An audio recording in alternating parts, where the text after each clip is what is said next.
여러분, 그리스도인이란 어떤 사람들일까요? 그리스도인이 아닌 사람과 그리스도인 사이를 구별하는 그 부분이 뭘까요? 무슨 특징이 있을까요? 그리스도인들은 무슨 특징이 있을까요? 다른 사람들과 여러분 주변의 교회를 그리스도인이 아닌 사람들과 뭐가 다를까요? 출애굽기를 보면 그리스도인이 어떤 존재인지, 어떤 면에서 구별되는 존재인지를 잘 알려줍니다. 우리 출애굽기 이야기를 잘 떠올려 보시면 하나님은 이스라엘 백성들의 그 신음소리를 들으시고 불쌍히 여기셔서 이집트의 억압과 착취로부터 그들을 구원해 주십니다. 이스라엘이 구원받은 것은 그들이 율법을 잘 지켜서도 아니고 착한 삶을 살아서도 아닙니다. 그냥 은혜로, 그저 은혜로. 그리고 하나님이 아브라함에게, 그들의 선조였던 아브라함에게 하셨던 약속을 지키기 위해서 그렇게 하십니다. 이스라엘에게는 구원받을 만한 이유가 전혀 없었어요. 그들은 구원을 요구할 만한 어떤 요소들이 전혀 없었습니다. 그러나 하나님께서 그저 은혜로 이스라엘을 구원하십니다. 그리고 구원하고 그것으로 끝이 아니었어요. 이집트의 압제와 폭력으로부터 이스라엘을 구원하신 하나님은 그들을 그냥 그대로 내버려 두신 것이 아니라 하나님의 백성으로 삼으십니다. 하나님이 그들의 부모가 되시고 그들이 하나님의 자녀가 되게 하십니다. 그래서 하나님은 부모로서 이스라엘 백성을 책임지십니다. 이렇게 하신 후에야 하나님은 그 후에야 그들에게 뭔가를 요구하세요. 그게 율법이었어요. 하나님의 백성으로서 해야 할 의무를 주십니다. 성경에서 이 순서는 매우 중요합니다. 하나님께서 말할 수 없는 은혜를 베풀어 주시고 그들을 구원하시고 그들을 하나님의 백성으로 삼으신 다음에 그 다음에야 하나님께서 그들에게 뭔가를 요구하세요. 하나님이 전적인 은혜로 이스라엘을 선택하시고 구원하시고 자녀 삼으신 후에 그제서야 하나님은 그들에게 율법을 요구하십니다. 그래서 여러분, 이스라엘 백성들이 하나님의 명령에 순종하여서 구원하신 것이 아니에요. 하나님이 보시기에 그들의 행실이 선해서 구원하신 게 아니에요. 하나님이 그들의 행실을 보시고 그들을 구원하시고 하나님의 자녀로 삼으신 것이 아닙니다. 우리도 마찬가지입니다. 우리가 뭘 잘해서, 뭘 잘나서 하나님이 우리를 구원하시고 자녀 삼으신 것이 아닙니다. 저와 여러분에게는 구원의 이유가 없어요. 내가 이러이러하니 하나님 나를 구원해 주셔야 합니다 라고 말할 수 있는 그런 요소들이 전혀 없습니다. 하나님은 전적인 은혜로, 놀라운 은혜로 우리를 사랑하셔서 우리를 택하시고 우리를 구원하여 주셨을 뿐만 아니라 우리를 자녀 삼으셔서 책임지십니다. 그리고 그 놀라운 은혜를 베풀어 주시고 난 이후에야 우리에게 요구하세요. 우리에게 베풀어 주신 은혜, 그 헤아릴 수 없는, 그 설명할 수도 없는 그 엄청난 은혜에 비해서 아주 사소한 것을, 은혜에 비하면 정말로 아무것도 아닌 것을 우리에게 요구하십니다. 그럼 그 요구가 뭘까요? 하나님께서 우리에게 요구하시는 것이 뭘까요? 그 놀라운 은혜를 다 베풀어 주시고 그제서야 우리에게 요구하시는 것이 뭘까요? 하나님의 요구는 뭐냐면 하나님의 말씀을 듣고 그 말씀을 따라 살아가라는 겁니다. 구약성경 신명기 18장에 보면 모세가 하나님이 예비하신 땅에 들어가기 전에 백성들에게 경고하는 내용이 나와 있습니다. 모세는 이스라엘 백성들이 새로 들어갈 그 가나안 땅에 사는 사람들의 특징을 이야기해요. 그들은 하나님이 아닌 점쟁이와 복술가들의 말을 듣고 살아간다 라고 이야기를 합니다. 그리고 모세는 그들을 본받아서는 안 된다. 그들처럼 점쟁이와 복술가들의 말을 듣고 따라 살아가서는 안 된다. 너희들 이스라엘 백성들은 그러면 안 된다 라고 경고합니다. 그리고 하나님의 백성들은 하나님의 말씀을 듣고 그 말씀을 따라 살아야 된다 라고 가르칩니다. 여러분, 이 모세의 말은 삶의 기준에 대한 가르침이에요. 하나님을 알지 못하는 사람들이 가지고 있는 삶의 기준이 있습니다. 삶의 목적이 있고 삶의 어떤 행동을 결정하는 기준들이 있어요. 뭐 돈이 될 수도 있고 성공, 건강, 가족, 나, 뭐 이런 것들이 하나님을 알지 못하는 사람들의 삶의 기준이에요. 그러나 하나님의 백성들은 그들처럼 살아서는 안 된다라는 거예요. 그들처럼 그 삶의 기준으로 살아가서는 안 된다라는 겁니다. 하나님의 백성들은 하나님의 말씀을 삶의 기준으로 삼고 살아가야 한다라는 겁니다. 하나님의 백성들은 하나님을 알지 못하는 자들과 같은 삶의 기준으로 살아가서는 안 돼요. 그게 그 세상의 기준으로 살아가지 말라는 것이 놀라운 은혜, 절대 말로 설명할 수도 가늠할 수도 표현할 수도 없는 큰 은혜를 얻은 자들에게 주어진 하나님의 작은 요구입니다. 우리가 생각할 때 그 하나님 말씀대로 살아간다는 것이 정말로 너무나 큰 명령인 것 같고 어려운 명령인 것 같지만, 여러분 잘 생각해 보세요. 하나님께서 나에게 베풀어 주신 은혜에 비해서 너무나 작은 요구입니다. 성경의 가르침은 이 하나님의 가르침을, 이 명령을 따라 살았습니다. 그래서 바울은 고린도전서 7장 29절에서 31절에 보면 이렇게 얘기를 해요. 고린도 교인들에게 이렇게 얘기를 합니다. 때가 얼마 남지 않았으니 이제부터 안에 있는 사람은 없는 사람처럼 하고, 우는 사람은 울지 않는 사람처럼 하고, 기쁜 사람은 기쁘지 않은 사람처럼 하고, 무엇을 산 사람은 그것을 가지고 있지 않는 사람처럼 하고, 세상을 이용하는 사람은 그렇게 하지 않는 사람처럼 하도록 하십시오. 이 세상의 형체는 사라집니다. 이게 무슨 말일까요? 당연한, 우리가 상식적으로 보기에, 세상의 기준으로 보기에 당연한 삶을 살아가지 말라는 거예요. 바울은 부활하신 주님이 곧 오시리라는 생각을 가지고 살았습니다. 바울은 세상과는 다른 시간을 살았어요. 세상의 사람들은 내가 영원히 살 것처럼 살았는데, 그래서 내가 물질을 축적하고 성공을 위해서 노력하고 또 가족의 행복을 위해서 애쓰고 뭐 이렇게 살았는데, 바울은 그들과 다른 시간을 살았습니다. 그래서 세상의 기준은 그에게 무의미했어요. 바울에게 무의미했어요. 바울은 철저히 하나님의 말씀이 삶의 기준이었고 하나님의 시간이 삶의 기준이었습니다.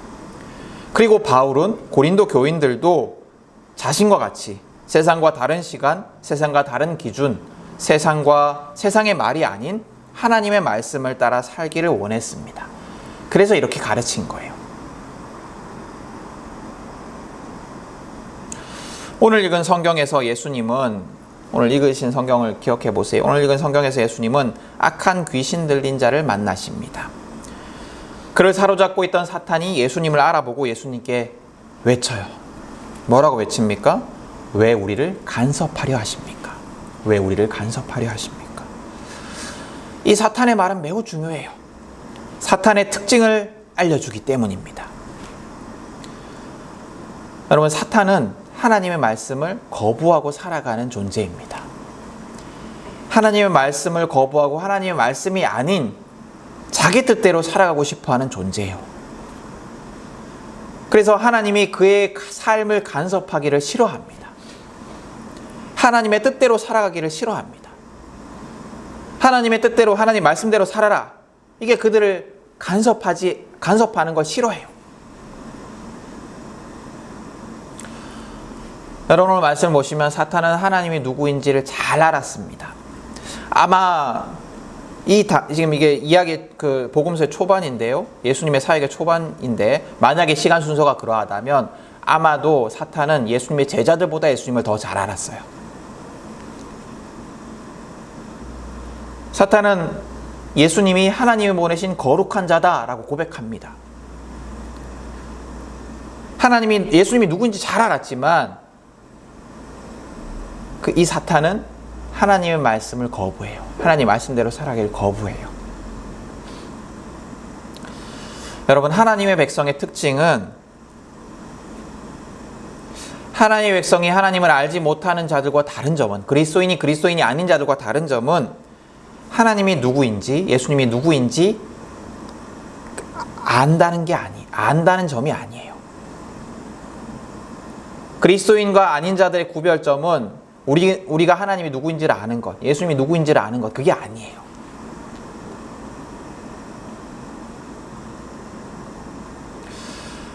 하나님을 거룩하신 구주로, 또 예수님을 나의 구주로 고백하면 내가 그리스도인이 되는 게 아니에요. 여러분, 오늘 성경에 보십시오. 사탄도 그걸 알아요.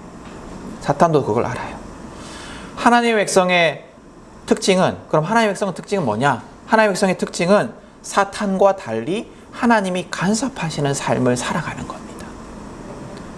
하나님의 말씀을 듣고 그 말씀대로 순종하는 삶을 살아가는 거예요. 여러분, 하나님의 백성의 표지는 다른 어떤 것이 아니에요.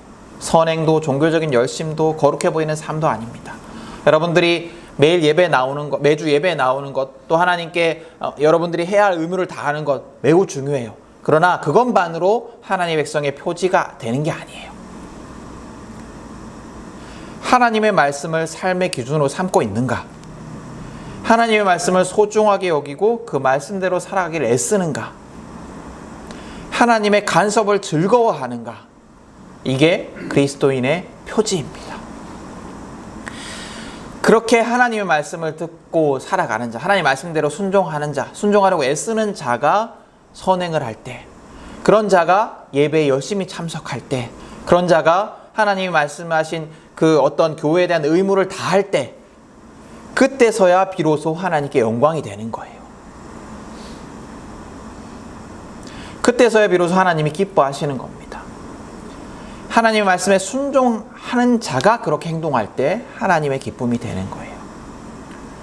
그러나 하나님 말씀에 순종하지 않고 하나님이 간섭하시는 삶을 살기를 원하지 않고, 하나님 왜 내 삶을 간섭하십니까? 내 마음대로 살겠습니다 라고 하는 자가 아무리 종교적인 열심을 다한들, 아무리 선한 삶을 살아간들, 아무리 거룩해 보이는 삶을 살아간들, 그것은 하나님을 기쁘시게 할 수 없습니다.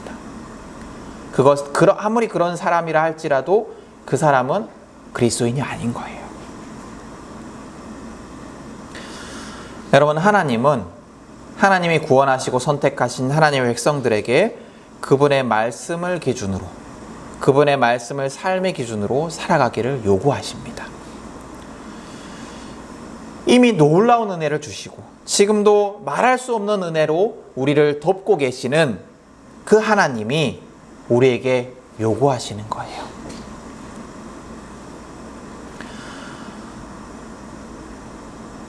여러분, 사실 어떤 면에서 이 하나님의 요구는 우리에게 선택의 여지가 없어요. 왜냐하면 하나님의 말씀을 거역하고 살아가는 자는 망할 수밖에 없기 때문입니다.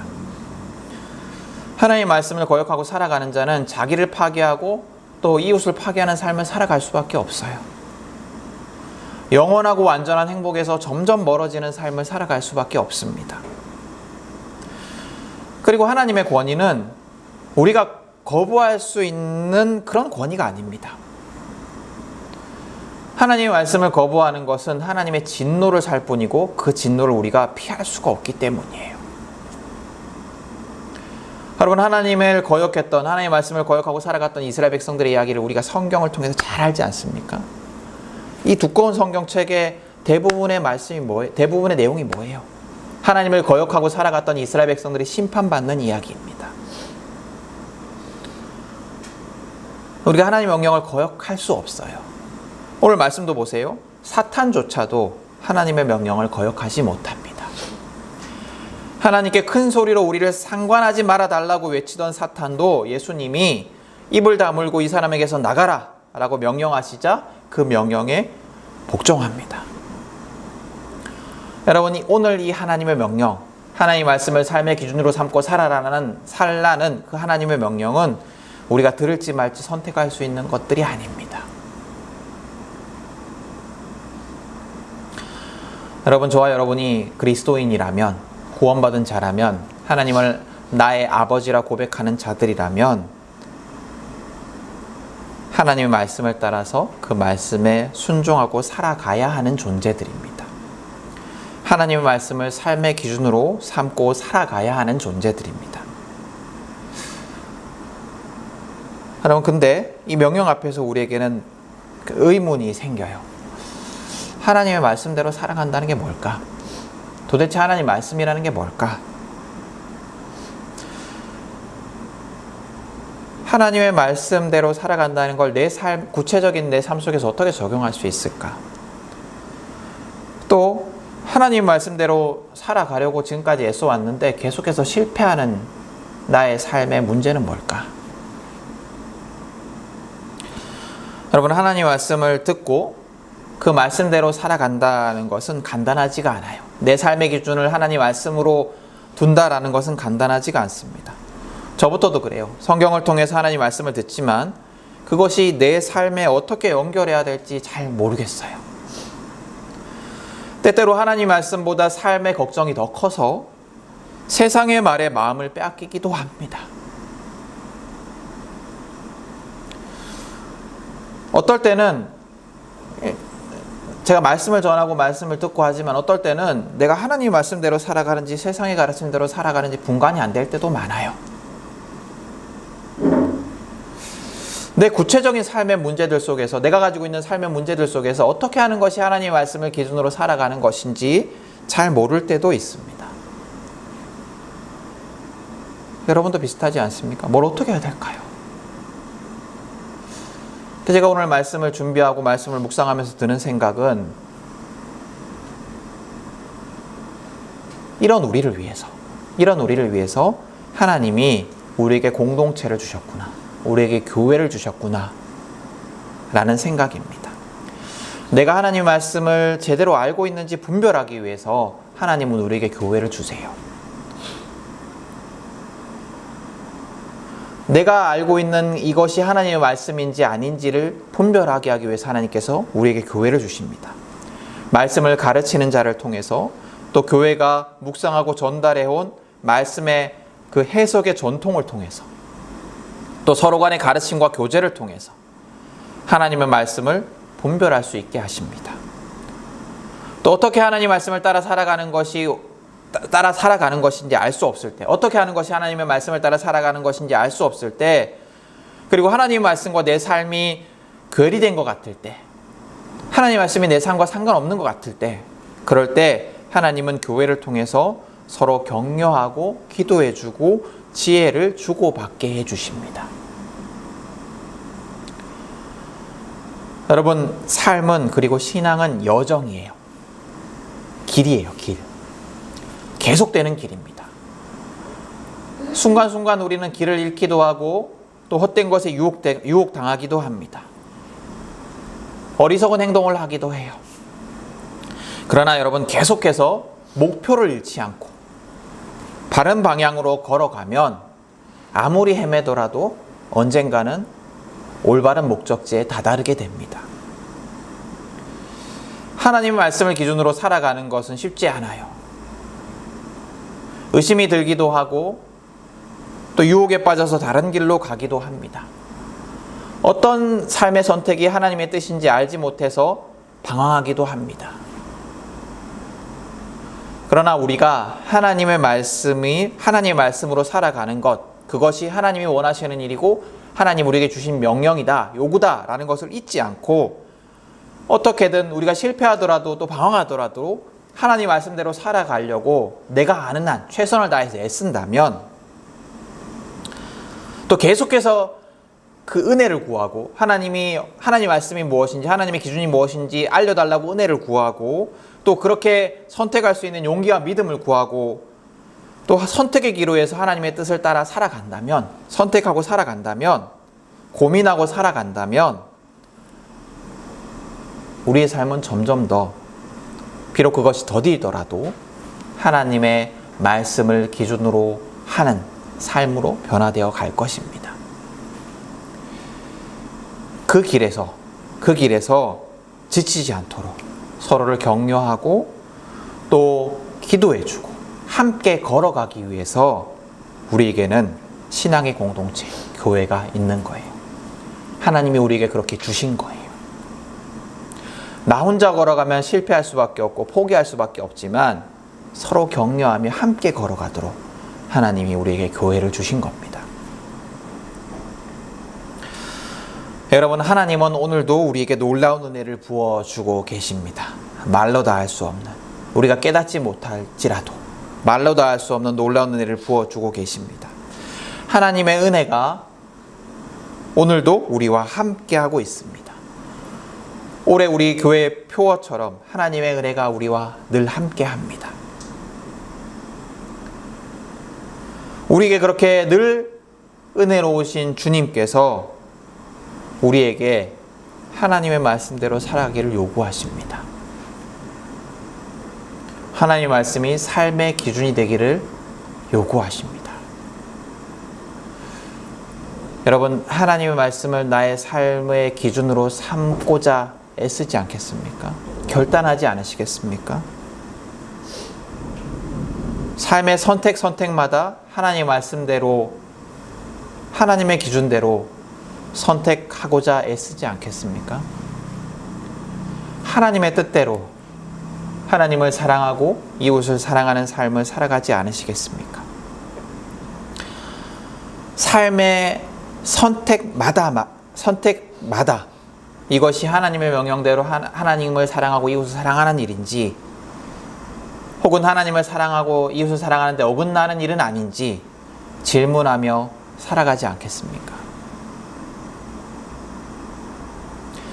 조금씩 그렇게 살아간다면, 그렇게 질문하고 고민하고 기도하며 살아간다면 우리의 삶은 오늘 하나님께서 요구하시는 대로 하나님의 말씀을 기준으로, 하나님의 말씀을 삶의 기준으로 삼고 살아가는 그런 삶이 될 것입니다. 그렇게 하나님의 뜻대로 하나님의 말씀을 기준으로 살아가는 나, 그리고 신앙의 공동체가 저와 여러분, 그리고 우리 함께하는 교회가 될 수 있기를 축복합니다.